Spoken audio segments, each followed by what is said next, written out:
Salut à vous les apnéistes, j'espère que vous allez bien. Alors, aujourd'hui on va aborder un sujet, j'ai eu beaucoup de questions de votre part sur la sécurité et notamment pourquoi lors des compétitions il n'y a pas des plongeurs bouteilles qui font la sécurité. Est-ce que ça serait pas plus simple d'avoir des plongeurs bouteilles qui soient en train d'attendre, en train de faire la sécurité, hein? On a vu ça à l'époque du Grand Bleu où c'était des plongeurs bouteilles qui s'en occupaient et je vais vous expliquer pourquoi en fait, c'est compliqué pour eux. En réalité, il est plus dangereux pour un plongeur bouteille de descendre à des profondeurs de, on va dire, pour faire tout rond, 100 mètres. La plupart des apnéistes en compétition descendent dans les environs des 100 mètres et ils ne sont que quelques rares à descendre au-delà des 100 mètres, même s'il y en a qui descendent à 130, 150 mètres, suivant suivant le type de compétition. Un plongeur bouteille, en fait, lorsqu'il descend à des profondeurs comme cela, eh bien, il se met beaucoup plus en danger qu'un apnéiste. Parce qu'en fait, c'est dû au fait qu'il respire des gaz en permanence et qu'il les respire sous pression. Vous avez sûrement déjà entendu dire qu'un plongeur bouteille doit faire des paliers de décompression. Mais si vous ne savez pas exactement ce que c'est parce qu'en fait, dans l'air que l'on respire au quotidien, l'air est composé de 80% d'azote et grosso modo 18% d'oxygène et quelques gaz rares, un peu de CO2, etc. Lorsque l'on est sous pression normale, ici à l'air libre, on a à peu près 1 bar de pression en fonction de si on est proche du niveau de la mer ou haut en montagne. Notre corps est habitué à cette pression-là et l'azote, c'est quelque chose que notre corps n'utilise pas du tout. Pourtant, il y en a 80% dans ce qu'on respire. L'azote que l'on inspire, que l'on envoie dans nos poumons, est rejeté par notre corps en permanence. Et lorsque l'on descend sous pression, lorsque l'on descend dans les fonds marins, eh bien notre corps n'arrive plus à relâcher cet azote. Surtout lorsque l'on descend dans des grosses profondeurs. Plus on va descendre profond, moins notre corps arrive à le rejeter. Et plus on va rester longtemps dans ces profondeurs-là, du coup, plus on va stocker de l'azote dans notre corps, dans notre sang. Hein. C'est-à-dire qu'on va respirer cet air en permanence. Imaginons, on est à 50 mètres de fond, hein, ce qui est, pour des compétitions d'apnée, très peu profond. On va respirer pendant un certain temps de l'azote, enfin de l'air normal, et en fait, on va stocker énormément d'azote dans notre corps. Plus on va rester longtemps, du coup, plus on va en stocker. Le problème que l'on a, c'est lorsque l'on remonte en surface, cet azote que l'on a dans notre corps, qui en plus est comprimé, va se décomprimer, se décompenser, puisque vous savez, les gaz qui sont sous pression se compriment, lorsqu'ils sont plus sous pression, ils se décompriment, et donc cet azote va tenter de ressortir de notre corps une fois qu'on ne sera plus sous pression, et en plus il va se décomprimer. Donc ce qui veut dire qu'on peut avoir des bulles d'azote qui sortent un peu partout dans notre corps, et c'est ça que l'on appelle un accident de décompression, c'est-à-dire que l'azote va se décomprimer, et on peut se retrouver avec des bulles d'azote dans notre sang, qui va boucher une veine peut-être. On va se retrouver avec une bulle d'azote dans des os, dans notre cerveau, dans notre moelle épinière. Voilà, ça peut être tout simplement des bulles d'azote pas méchantes, mais ça peut être, comme vous l'avez entendu, dans des endroits qui sont dangereux et compliqués. Lorsque ça arrive, on est obligé de prendre le plongeur, de le remettre dans une chambre où on va recréer la pression sous-marine et on espère qu'en enlevant la pression petit à petit, l'azote va sortir de façon plus douce et qu'on va arriver à l'empêcher d'avoir des problèmes.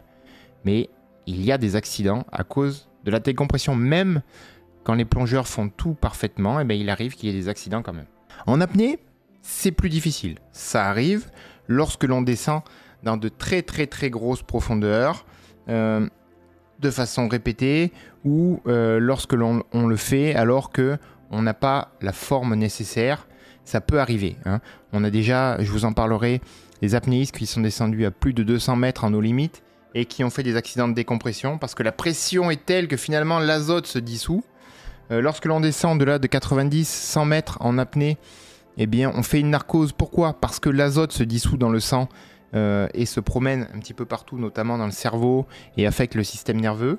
Donc du coup, ça peut arriver aussi, mais c'est beaucoup plus rare puisque la quantité d'air avec lesquels on part et la quantité d'air plus ou moins avec laquelle on remonte.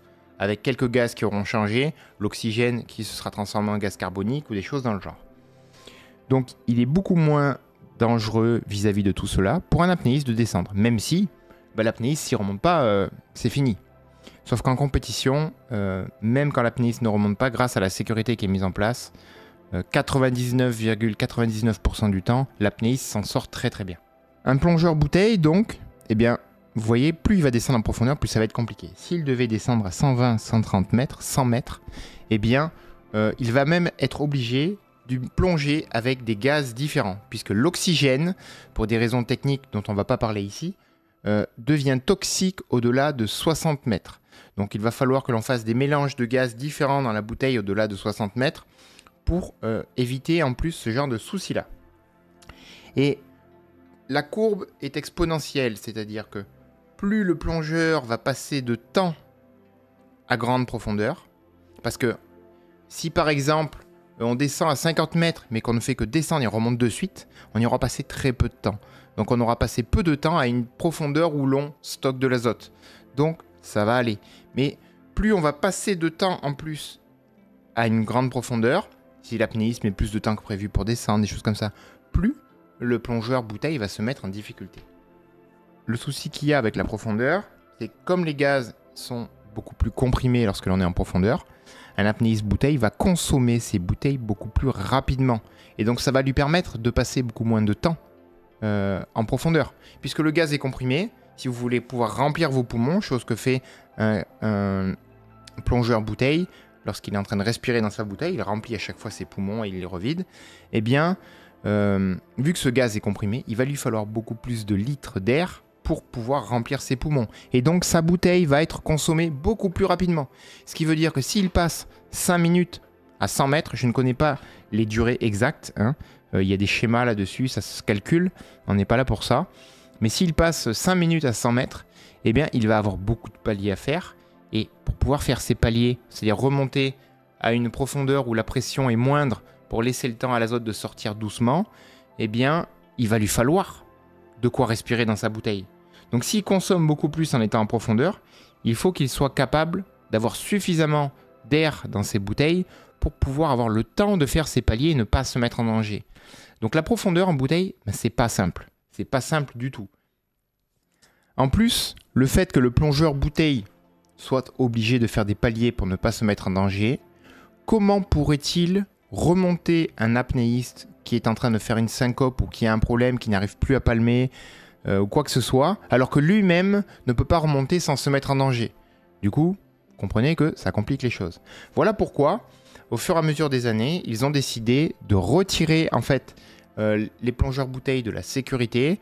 Vous en avez peut-être quelques-uns qui sont dans des profondeurs très très moindres et qui sont là plus pour faire des photos et compagnie. Et finalement, ce sont des apnéistes qui, eux, peuvent se permettre, lorsqu'ils sont très costauds, comme les apnéistes qu'on voit faire la sécurité dans les compétitions, qui sont capables de descendre à 50 mètres et de remonter quelqu'un de façon assez facile, et bien finalement, c'est beaucoup plus sécurisant pour l'apnéiste, cela, qu'autre chose. En plus de ça, on a des systèmes pour, si jamais la personne fait une syncope au-delà de cette distance où le plongeur de sécurité va arriver, les apnéistes ont une laisse, hein, une longe qui est accrochée à leur poignet ou à leurs jambes au cordage le long duquel ils descendent. Et il y a tout un système de contrepoids de l'autre côté du cordage qui, si jamais avec le drone qui suit le plongeur, on voit qu'il y a un problème, ils peuvent lâcher ce poids et cela va faire remonter le cordage et accrocher la longe du plongeur de façon assez rapide, ce qui va permettre de le remonter de façon assez rapide. Lorsque l'on fait une syncope, on a entre 2 et 3 minutes avant que le corps fasse une respiration réflexe. Et c'est largement suffisant comme temps pour pouvoir remonter le plongeur avec le système de contrepoids. Donc voilà, les systèmes de sécurité qui sont en place aujourd'hui sont bien sûr améliorables, hein, mais vous comprenez pourquoi on ne peut pas utiliser de plongeurs bouteilles pour faire la sécurité des apnéistes, parce qu'en fait, eh bien, les plongeurs bouteilles seraient plus en danger que les apnéistes eux-mêmes, ce qui n'est pas viable, vous pouvez bien l'entendre. C'était un petit sujet qu'il était important d'apporter, important de traiter, vous aviez beaucoup de questions à ce sujet-là, et du coup, j'espère que ça va vous aider à comprendre un peu mieux le fonctionnement. En tout cas, je vous remercie du visionnage, je vous remercie de votre soutien et de vos commentaires qui sont superbes, et je vous dis à la prochaine. Ciao les apnéistes!